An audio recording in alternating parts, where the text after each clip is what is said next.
Hello everyone, I hope आप सभी को ये वीडियो पसंद आएगी। कल हमने पढ़ा था ब्लड के बारे में कि ब्लड क्या है, प्लाज्मा क्या है, उसके टाइप्स क्या होते हैं, आरबीसी क्या हैं, डब्ल्यूबीसीज क्या हैं, उनके टाइप्स क्या होते हैं, हीमोग्लोबिन के बारे में पढ़ा। और आज हम स्टार्ट करेंगे प्लेटलेट्स से। उससे पहले मैं कहूँगी कि अगर आपको ये वीडियो पसंद आए तो प्लीज़ लाइक कर दीजिए और सब्सक्राइब कर लीजिए। चलिए तो स्टार्ट करते हैं। प्लेटलेट्स प्लेटलेट्स क्या होते हैं? These are very small disc shaped cell fragments 2 से लेकर 4 मीटर इन डायमीटर। तो जो इनका डायमीटर होता है वो 2 से लेकर 4 मीटर भी हो सकता है। ये डिस्क शेप के होते हैं। कल बताया था कि क्या होते हैं disc shape. They have no nucleus, इनमें कोई भी न्यूक्लियस नहीं होता। जो इनका साइटोप्लाज्म होता है उसमें ग्रैन्यूल्स होते हैं, कुछ सब्सटेंसेस होते हैं जो कि ब्लड क्लॉटिंग को प्रमोट करते हैं, जो हीमोस्टेसिस कॉज करते हैं। हीमोस्टेसिस क्या होता है वो हम आगे पढ़ेंगे अभी। The normal blood platelet count is about, तो जो नॉर्मल ब्लड प्लेटलेट का काउंट होता है वो 200 इंटू 10⁹ लैख से लेकर 250 इंटू 10⁹ पर लैख तक होता है। The mechanism that regulate platelet numbers are not fully understood. जो मैकेनिज्म है कि प्लेटलेट्स कैसे रेगुलेट होते हैं, प्लेटलेट नंबर्स कैसे रेगुलेट होते हैं, इसको हम पूरी तरीके से नहीं समझ सकते। लेकिन जो एक हार्मोन होता है थ्रोम्बोपोएटिन, जो कि लिवर में होता है, वही मतलब प्लेटलेट के फॉर्मेशन को स्टिमुलेट करता है। कौन सा हार्मोन? प्रो थ्रोम्बोपोएटिन, जो कि कहाँ होता है? लिवर में, जो कि स्टिमुलेट करता है प्लेटलेट के फॉर्मेशन को। Third of platelets stored in spleen emergency store. जो प्लेटलेट्स के टोटल काउंट में से थर्ड पार्ट को अगर हम देखें तो वो जो होता है वो सर्कुलेशन में पार्टिसिपेट नहीं करता। ये एक एज ए इमरजेंसी की तरह स्टोर रहता है, और जब एक्सेसिव ब्लीडिंग होती है तब ये उसकी ज़रूरत पड़ती है। अब हीमोस्टेसिस पढ़ते हैं। हीमोस्टेसिस क्या होता है? उससे पहले जो प्लेटलेट्स का लाइफ स्पैन होता है वो बता दूं, वो होता है 8 से 11 डेज तक का। नेक्स्ट है हीमोस्टेसिस। अब हीमोस्टेसिस क्या होता है? तो when the blood vessel is damage, देखा होगा जब भी हमारी चोट लग जाती है, कोई कट लग जाता है, तो ब्लड लॉस होता है। The loss of blood is stopped and healing occurs in the series of overlapping process in which platelets play a vital role. तो क्या होता है कि वो जो ब्लड लॉस होता है उसको स्टॉप करने में, उसको हील करने में, उसको ओवरलैप करने में, उसको क्लॉट बनाने में जो प्लेटलेट्स का जो एक बहुत ही इंपॉर्टेंट रोल होता है। The more badly damage the vessel wall is the faster coagulation begin. जितनी ज़्यादा वेसल की जो वॉल होगी डैमेज होगी, उतना ही ज़्यादा फास्टर कोगुलेशन प्रोसेस होगा। और ये कब स्टार्ट हो जाता है? जस्ट जैसे हमारी कोई इंजरी हुई उसी के 15 सेकंड्स में अपना काम स्टार्ट कर देता है। तो प्लेटलेट्स का इसमें बहुत ही ज़्यादा इंपॉर्टेंट रोल होता है, किसमें? हीमोस्टेसिस प्रोसेस में, और या फिर कह सकते हैं पूरा जो ब्लड कोगुलेशन का प्रोसेस होता है उसमें।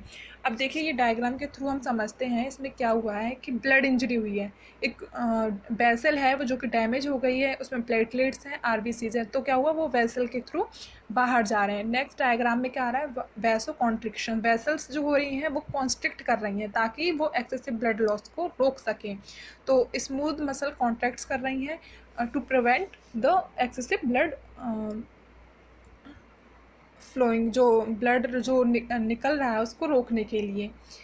नेक्स्ट देखिए प्लेटलेट प्लग फॉर्मेशन। यहाँ पे क्या हो रहा है कि जो प्लेटलेट्स हो गई जो हैं वो इकट्ठा हो गई हैं आके जो होल है, जो वेसल डैमेज हुई है वहाँ पे, और एक प्लग का फॉर्मेशन कर देते हैं उसको ब्लड लॉस को प्रिवेंट करने के लिए।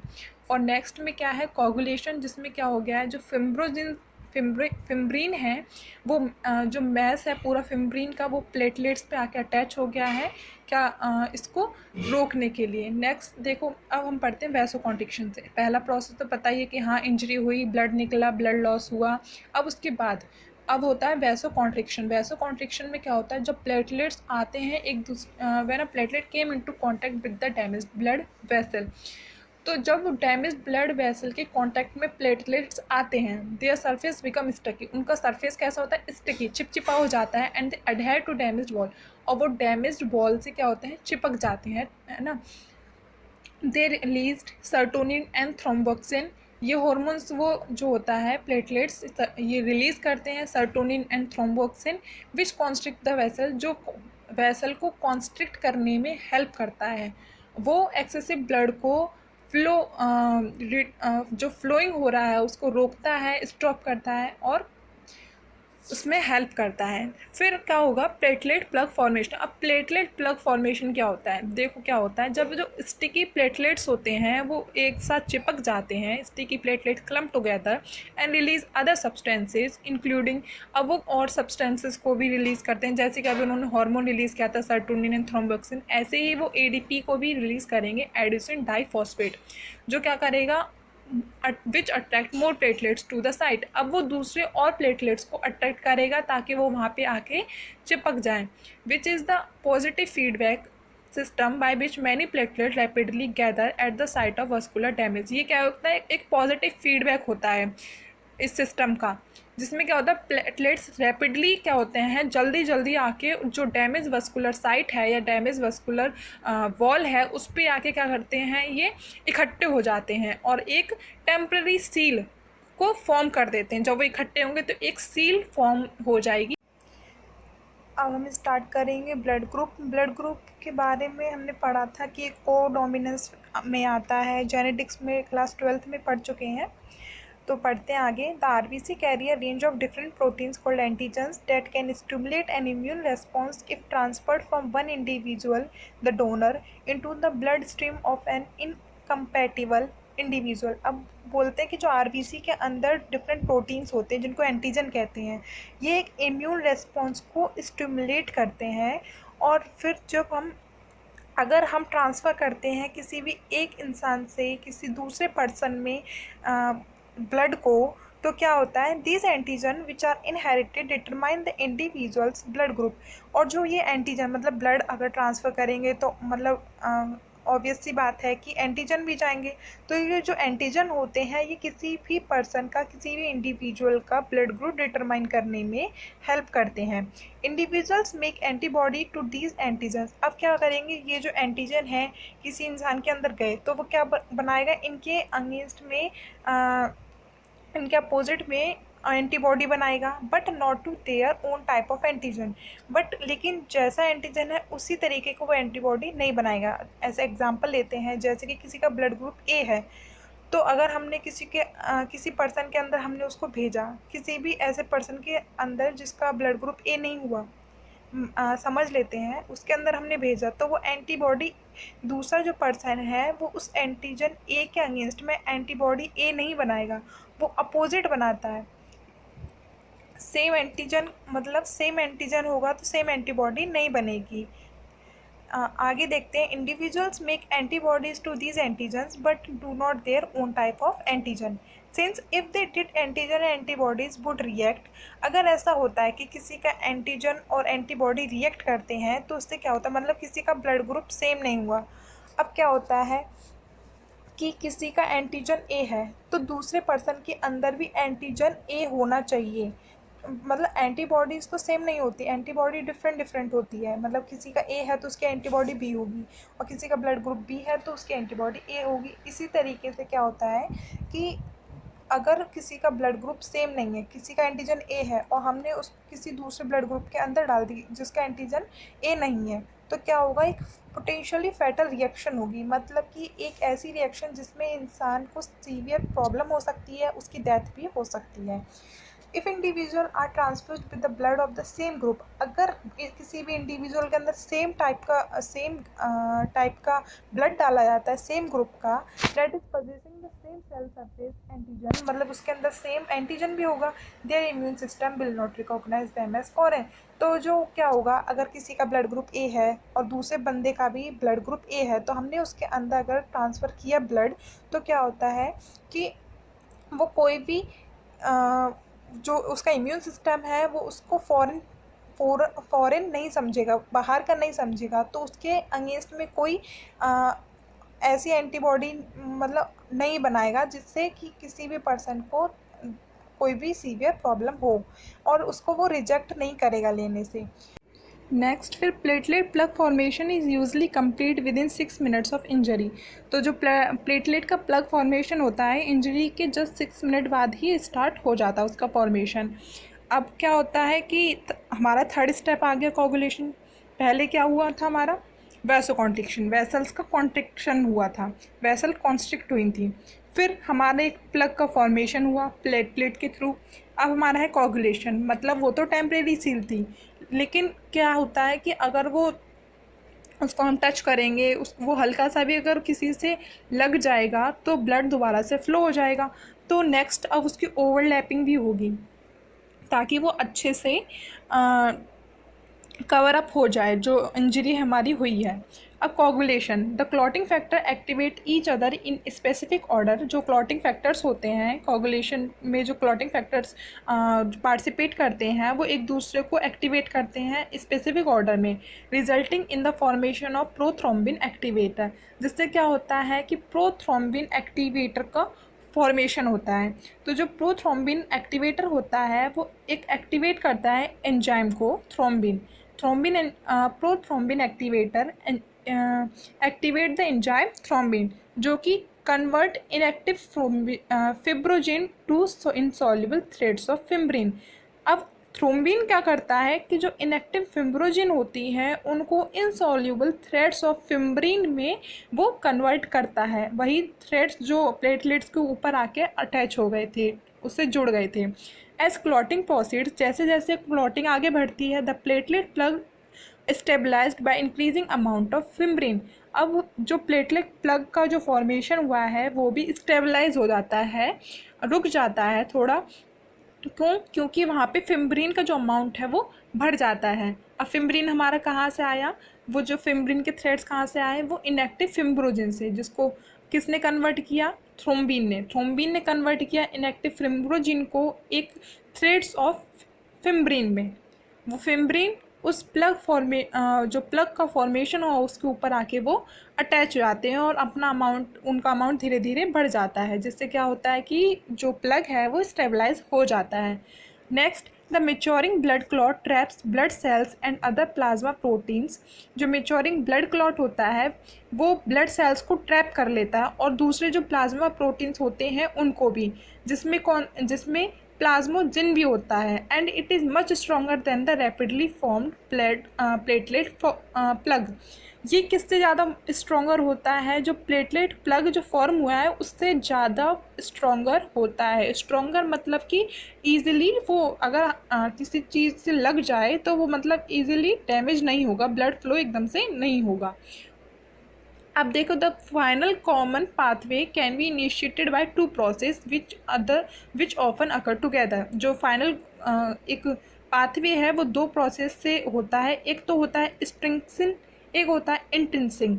एक्सट्रिंसिंग का मतलब होता है ये जो होता है वो एक्टिवली एक्टिवेटेड हो जाता है बहुत जल्दी, जितना जल्दी विद इन द सेकेंड्स ये एक्टिव हो जाता है।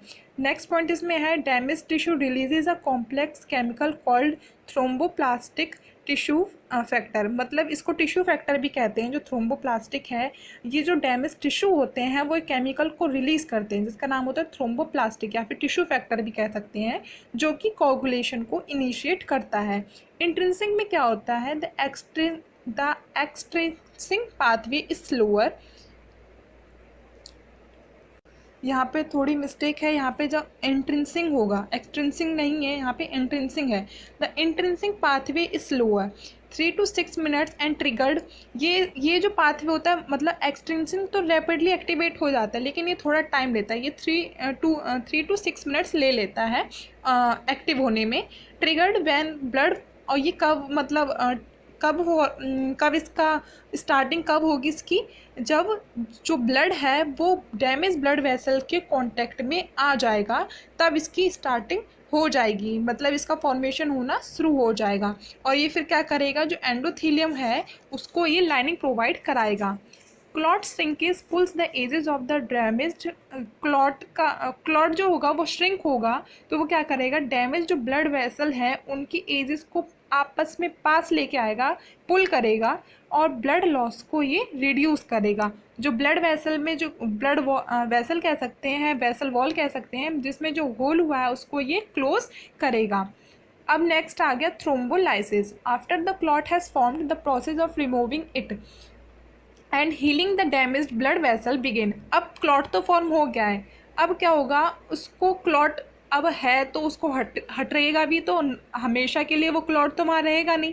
और जो जो डैमेज्ड ब्लड वेसल जो डैमेज हो चुकी थी उसका हीलिंग की प्रोसेस क्या होगी, अब स्टार्ट होगी। द ब्रेकडाउन ऑफ फिम्ब्रीन और फिम्ब्रोलाइसिस इज़ द फर्स्ट स्टेज। तो इसमें क्या होता है, जो फिम्ब्रीन का ब्रेकडाउन होना स्टार्ट होगा, जो फिम्ब्रीन वहाँ पे इकट्ठे हो गए थे उनका ब्रेकडाउन स्टार्ट होगा, ये फर्स्ट प्रोसेस होगी। Plasminogen converts into the enzyme plasmin by activators released from the damaged endothelial cell। अब जो प्लाज्मोजेन है वो एंजाइम प्लाज्मिन में एक्टिवेट हो जाएगा, कन्वर्ट हो जाएगा, जो कि कहाँ से एक्टिवेट हुआ है, वो जो कहाँ से रिलीज़ हुआ है, डैमेज एंडोथेलियल सेल जो थे वहाँ से ये रिलीज़ हुआ है। Plasminogen trapped within the clot. जो प्लाज्मोजेन था वो क्लॉट के अंदर ही ट्रैप होता है। तो अब ये किस एंजाइम में कन्वर्ट हो जाएगा, ये एंजाइम प्लाज्मिन में कन्वर्ट हो जाएगा। इसको कन्वर्ट कौन करेगा, जो डैमेज्ड एंडोथेलियल सेल्स हैं वो ये वहाँ से ये क्या होगा, रिलीज़ होके एक्टिवेट हो जाएगा, कन्वर्ट हो जाएगा। Plasmin breaks into fibrin. Plasmin जो होगा अब फिम्ब्रीन में कन्वर्ट हो जाएगा, removing the clot to allow tissue repair to process. अब वो धीरे धीरे क्लॉट को हटाएगा ताकि क्या हो सके, रिपेयरिंग हो सके उन टिश्यूज़ की। अब सिंपली यहाँ पे समझ सकते हैं, जो एक्टिवेटर्स होंगे, जो एक्टिवेटर्स कहाँ से आए, वो एक्टिवेटर्स एंडोथेलियल सेल से, कहाँ से रिलीज़ हुए थे, एंडोथेलियल सेल से वो एक्टिवेटर्स रिलीज़ हुए। वो प्लाज्मिनोजेन को कन्वर्ट करेंगे एंजाइम प्लाज्मिन में, और प्लाज्मिन एंजाइम करेगा break into plasmin breaks into fibrin. ये फिम्ब्रीन में ब्रेक हो जाएगा और ब्रेक डाउन की जो ब्रेक डाउन प्रोडक्ट्स हैं उनका वो उनकी स्टार्टिंग हो जाएगी, मतलब क्लॉट का जो रिमूवल स्टार्ट हो जाएगा ताकि जो टिश्यू हैं वो रिपेयर होना स्टार्ट कर दें। Control of coagulation. The process of blood clotting release heavily on several self-propagating process that is once they have started। मतलब ये जो प्रोसेस होती है ब्लड क्लॉटिंग की, ये मतलब कि खुद से स्टार्ट होने वाली प्रोसेस है, मतलब स्टार्ट हो जाती है ऑटोमेटिकली।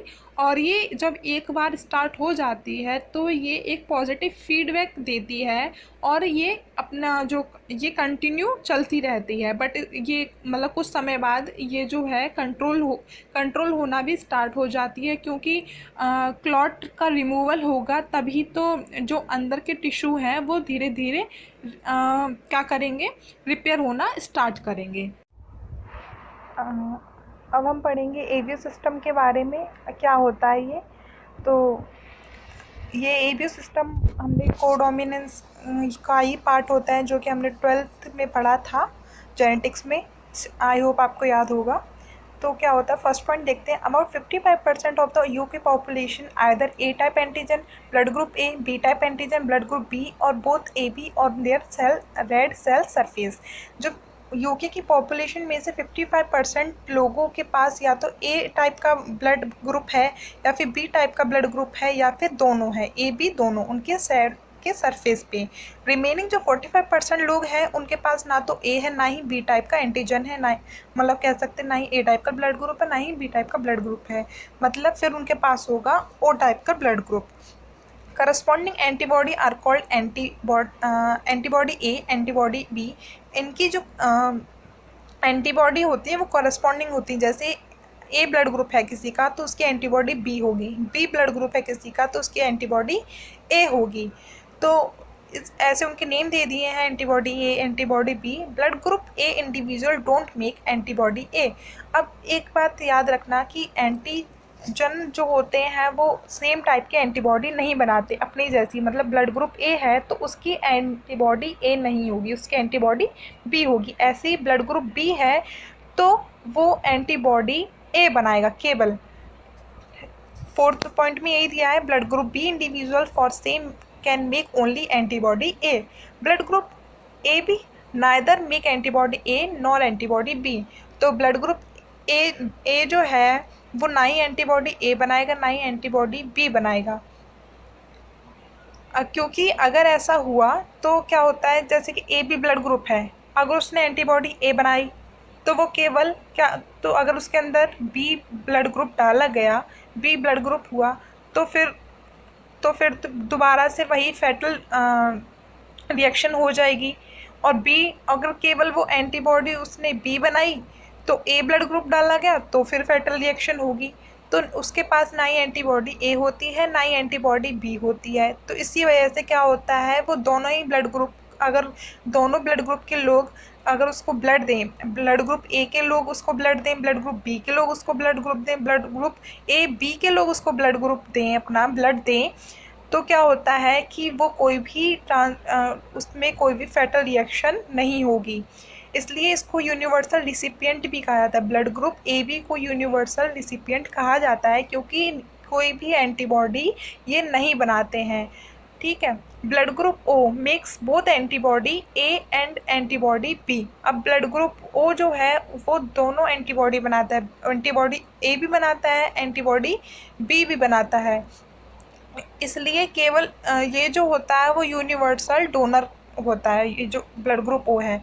कैसे? Blood group O people neither have anti A और बी एंटीजन। अब ब्लड ग्रुप ओ के पास क्योंकि ना तो एक टाइप का ब्लड होता ना ही बी टाइप का ब्लड होता है, तो इसलिए ये एंटीबॉडीज़ भी नहीं बनाएंगे ए और बी टाइप की। रेड उनके सेल मेम्ब्रेन्स पे ना तो ए टाइप का एंटीजन होता है ना ही बी टाइप का एंटीजन होता है। And the blood may have safely transport into, इसलिए क्या होता है जब ये एंटीबॉडी ही नहीं बना रहे हैं तो ये जो ब्लड है ब्लड ग्रुप ओ, उसको हम किसी भी टाइप के पर्सन में डाल सकते हैं। मतलब किसी भी टाइप का मतलब है कि जिनका ब्लड ग्रुप अलग अलग हो, चाहे वो ए है क्योंकि वो तो एंटीबॉडी, अब ए के अगेंस्ट में वो एंटीबॉडी बनाएगा ही नहीं। अब बी है, बी के अगेंस्ट में भी नहीं बनाएगा, ए बी के अगेंस्ट में भी बनाएगा, और ओ को तो हम दे ही सकते हैं क्योंकि सेम है। Group O is sometimes known as universal donor, इसलिए ग्रुप जो ओ है वो उसको यूनिवर्सल डोनर कहते हैं। लेकिन इन डोनर कहेंगे ये दे सकता है, लेकिन ये किसी भी अदर ब्लड ग्रुप का ब्लड जो है वो ले नहीं सकता। अब नेक्स्ट हमने पढ़ा एवीओ, हमारा क्लियर हुआ। नेक्स्ट हमारा rashes system. Rashes system important है, इसको एक एग्जांपल से हम समझेंगे क्या होता है। तो पहले हम समझते हैं कि रैशेस सिस्टम है क्या। तो red blood cell membrane antigen that is important here is the rhesus system antigen. अब रेड ब्लड सेल में दो बताए थे, दो एंटीजन इंपॉर्टेंट होते हैं, एक तो रैशेस एंटीजन और दूसरा होता है एवीओ वाला, तो हमने वो तो पढ़ लिया एवीओ। अब है रैशेस एंटीजन या फिर इसको रैशेस फैक्टर भी कहते हैं। जो टोटल परसेंट है ह्यूमंस की, पीपल की, उसमें से 85 जो लोगों के पास ये एंटीजन होता है उसको जिनके पास होता है उसको रैसिस पॉजिटिव कहेंगे, जिनके पास नहीं होता है और उसको हम रैसिस नेगेटिव कह सकते हैं। रिमेनिंग जो 50% लोग रह गए हैं। Rh individuals are capable of making anti rhesus antibody. अब जिनके पास नहीं है तो वो क्या करते हैं, इनके अगेंस्ट में वो एंटीबॉडी बना सकते हैं।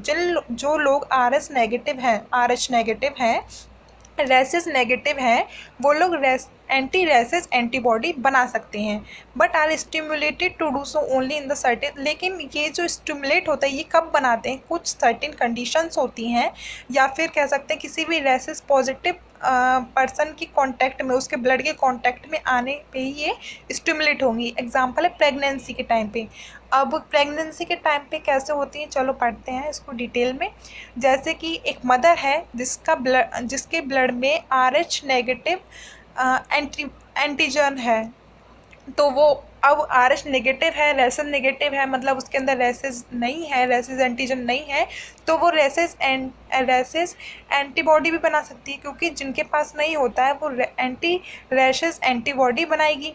अब जो लेकिन उसकी जो शादी हो जाएगी किसी भी ऐसे पर्सन से जिसके पास जो रैसिस पॉजिटिव है, मतलब जिसके पास रैसिस एंटीजन है, तो उनके बेबी ऑटोमेटिकली, तो उनका बेबी भी क्या होगा, रैसिस पॉजिटिव होगा। अब क्या होगा, तो जब प्रेगनेंसी के टाइम पे जो प्लेसेंटा होता है वो बेबी को प्रोटेक्ट करता है। मदर का जो इम्यून सिस्टम होता है, क्योंकि मदर का जो इम्यून सिस्टम होता है, इम्यून सिस्टम में कोई फॉरेन पार्टिकल जब आएगा तो वो तो अपना वर्क करेगा ही, तो प्लेसेंटा जो होता है वो बेबी को उससे क्या करता है, प्रोटेक्ट करता है। बट एट डिलीवरी डिलीवरी के टाइम पे कुछ जो रेड सेल्स होते हैं वो मैटरनल सर्कुलेशन के अंदर क्या कर जाते हैं, एंटर कर जाते हैं, और because they carry an antigen, RH antigen that is foreign to the mother. अब क्योंकि क्या है, उसके अंदर रेसिस एंटीजन है। अब बेबी के अंदर तो रेसिस एंटीजन है, मदर के अंदर नहीं है, तो क्या होगा, मदर के लिए वो तो फॉरेन हो गया, मदर के इम्यून सिस्टम के लिए वो फॉरेन हो गया, तो वो रेसिस एंटीबॉडी बना लेगा, एंटी रेसिस एंटीबॉडी बनाएगा। Her immune system will stimulated to produce neutralizing antibodies to it. उस मदर का जो इम्यून सिस्टम है वो उसको न्यूट्रलाइज करने के लिए rhesus rhesus anti rhesus antibody बनाएगी। फिर क्या होगा, the red cells of the second and subsequent RH positive babies are attacked by this maternal antibody. जो मदर की जो एंटीबॉडीज जो होंगी वो RH पॉजिटिव बेबी पर क्या करेंगी, वो उसके रेड सेल्स पे अटैक करेंगी, which can cross the placenta and enter the foetal circulation. जो कि प्लेसेंटा को क्रॉस करके फीटल का जो सर्कुलेशन है, मतलब वो मैटरनल सर्कुलेशन से फीटल सर्कुलेशन में चला जाएगा, और क्या करेगा, फिर इससे क्या होगा, क्योंकि RH पॉजिटिव बेबी जो है, RH पॉजिटिव बेबी है जो वो एज अ फॉरेन की तरह, उसका जो ब्लड है वो फॉरेन की तरह होगा मदर के लिए, तो मदर के जो मैटरनल सर्कुलेशन से फिर वो क्या करेगा, वो एंटर कर जाएगा फीटल सर्कुलेशन में। इससे क्या होगा, in most severe cases of the baby dies in the womb. इसलिए कभी कभी क्या होता है, जब ज़्यादा ही कंडीशन ख़राब हो जाती है तो बेबी की ऐसे ही डेथ हो जाती है पेट के अंदर ही, बॉम्ब के अंदर, फ्रॉम द प्रोफाउंड एनीमिया।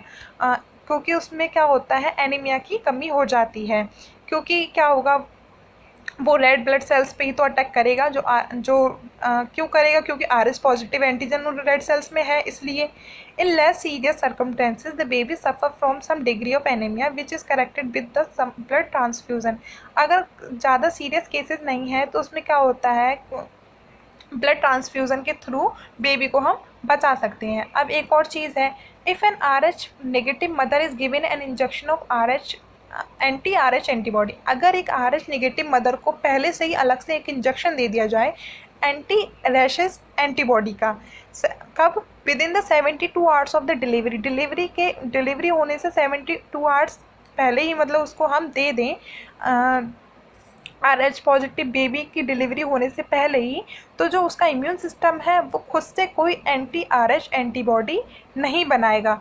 तो नहीं बनाएगा तो वो फीटल सर्कुलेशन के अंदर भी नहीं जाएगा, तो इससे क्या होगा, जो subsequent pregnancies are therefore not affected. तो क्या होगा इससे कि जो सब्सिक्वेंट प्रेगनेंसीज हैं उससे वो क्या होगा, वो अफेक्ट नहीं करेगी, और ऐसे बेबी भी बच जाएगा, और वो एज अ फॉरेन वो खुद से इम्यून सिस्टम नहीं बनाएगा ना, अगर अलग से उसको एक इंजेक्शन दे दिया जाएगा एंटी रेसिस एंटीबॉडी का। क्लियर हुआ? ठीक है। तो हमारा अभी ब्लड चैप्टर कंप्लीट हो गया है। कोई भी टॉपिक जो नहीं समझ में आया है तो वो मुझे क्लियर करके कमेंट बॉक्स में बता दें, और प्लीज़ अगर आपको वीडियो अच्छा लगा और कुछ चीज़ें क्लियर हुई हैं तो please support me and like my videos. Don't forget to subscribe my channel. Thank you.